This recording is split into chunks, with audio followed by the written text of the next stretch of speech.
Verse 3. O Lord Shanmuga, what is it that can be called the eternal verity? Is it the earth, water, fire, air or ether, or that state in which sensory knowledge arises, or the four Vedas that are uttered by mouth, or the I principle, or the mind, or the place where you appeared as my Guru and accepted me? Detailed commentary. What is reality? A thought-provoking verse. What is reality? The immediate reality to the senses is the world outside, consisting of the Mahabhutas, or five great elements, that is earth, water, fire, air and ether. Are these elements the reality? No, because these are changing in character, while reality is unchanging and eternal. Or is it the knowledge that one obtains from the world? No, here knowledge refers to sense perception. Is it the four Vedas that the Guru teaches to the disciple? No, even the Vedas return, unable to reach the reality. Is it the ego that asserts itself in everything, everywhere?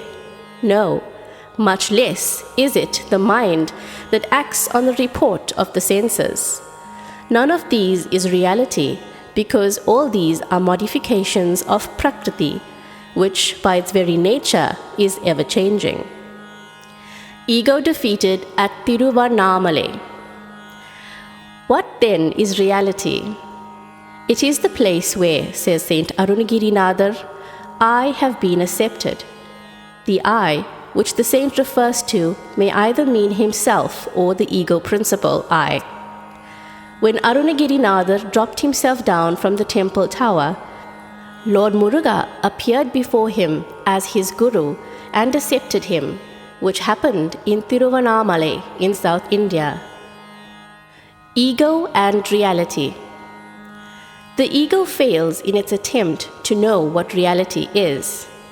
Where the ego ceases, there reality reveals itself.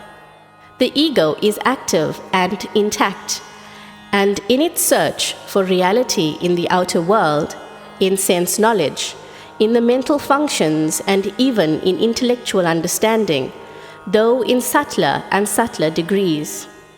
But when it recedes into the innermost recesses of the heart, it melts and vanishes into its source, as a salt doll that enters the ocean trying to fathom its depth.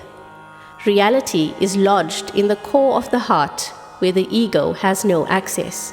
The Mahanarayana Upanishad says, in the center of the body is the sinless, egoless lotus of the heart, which is the abode of the Supreme Being.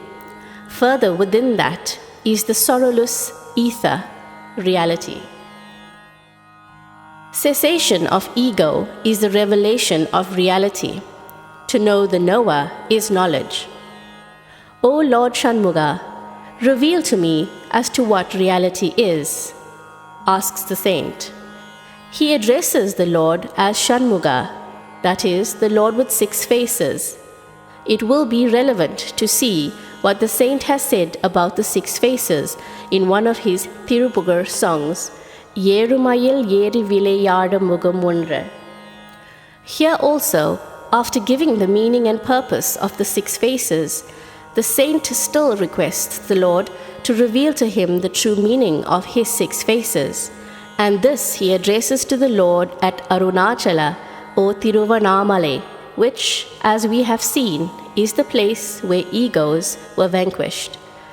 By this the saint wants to show that our understanding of the meaning of the 6 faces is all right so far as it goes, but the true significance of it will be revealed only when and where the ego vanishes.